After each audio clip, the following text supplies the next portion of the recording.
একটি আগ্নেয়াস্ত্র একটি কার্তুজ সহ গ্রেপ্তার এক। ঘটনাটি ঘটেছে মুর্শিদাবাদের ফারাক্কায়।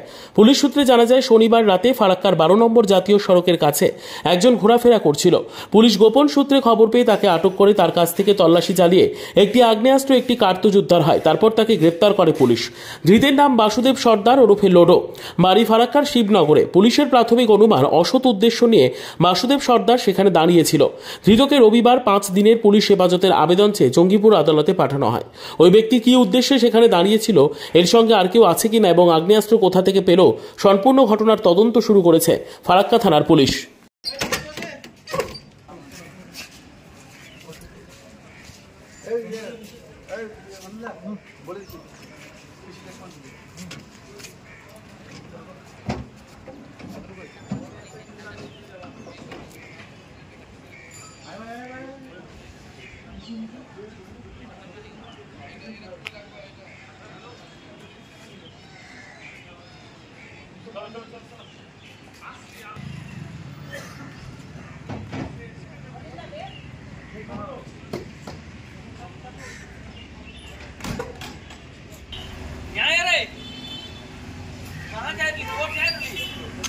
बहुत अभी